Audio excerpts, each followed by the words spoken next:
Yo, what's up mga kaibigan? Nalina tayo magkwentuhan sa team na may two-time MVP Stephen Curry, former East Finals MVP Jason Tatum, player na gumawa ng 70 points kay Devin Booker, halimaw na Anthony Davis, former MVP Joel Embiid, up-and-coming superstar Anthony Edwards at madami pang ibang bigating pangalan.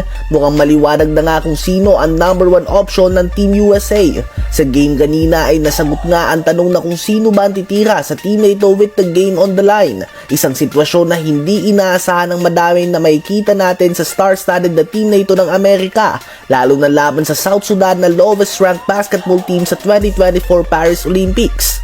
Ang naging play nga ni Steve Kerr sa last 20 seconds ng game ay ibigay ang bola kay LeBron at bahala na itong dumiskarte. He may not take the last shot, subalit tinitiwala nga ni Steve Kerr ang bola sa kamay ni LeBron at hayaan na siya ang gumawa ng play by taking the last shot or giving it to the open person. Bago nga mag-umpisa ang mga practice ay sinabi ni Anthony Edwards na siya ang number 1 option ng team na ito. Ngunit ngayon ay maliwanag nga na ang oldest player sa Olympic basketball history ng US, ang soon-to-be 40-year-old LeBron James pa din ang number 1 option ng team na ito na napapalibutan ng mga superstar. Ganun pa man, base nga sa pinapakita ni Anthony Edwards ay hindi naman malabo na dadating din ang oras na siya ang magiging main man ng Team USA. Posibleng sa susunod na Olympics ay siya na ang maging number 1 option ng kanilang national team. Subalit sa ngayon ay mukhang ang 4-time MVP and champion LeBron James pa din ito.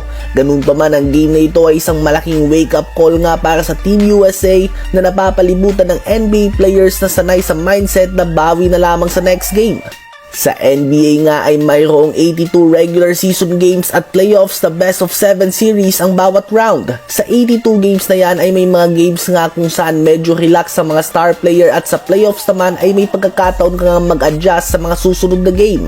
Well, hindi nga ito ang kaso sa Olympic Games na may knockout system kapag nakatawid ka na sa preliminary rounds. Pwede nga mangyari yung nangyari kanina kung saan halos hindi magbintis ang South Sudan habang ang Team USA naman ay 1 of 12 sa 3 points sa first half with 9 turnovers. May enough talent nga sila to take over games tulad ng nakita natin kanina mula kay LeBron, Curry, Davis at iba pa. Subalit wake up call nga ito sa Team USA na wala silang pwedeng maliitin sa Olympics. Lahat nga ay may kakayahan na manalo. Everyone can have a good shooting night tulad ng South Sudan kanina. At kailangan nga nilang basahin ng matino ang scouting report kahit na plus 42 favorites pa sila sa isang game. Obvious nga na hindi gaanong binigyan ng Team USA ng respeto ang team ng South Sudan to start the game. Masyado nga silang kalmado sa simula at going through the motion lamang. Down by 14 sa halftime ay mukhang nagising na nga sila at napagtanto na kailangan nilang seryosohin ang team na ito upang makuha nila ang panalo. At kinailangan pa nga nila ng game winner mula sa soon-to-be 40-year-old LeBron James. Ang sunod na game ng Team USA ay laban sa World Cup champion sa Germany. Ito na ang huling friendly game nila bago sumabak sa Olympics. Ano ba masasabi nyo tungkol dito?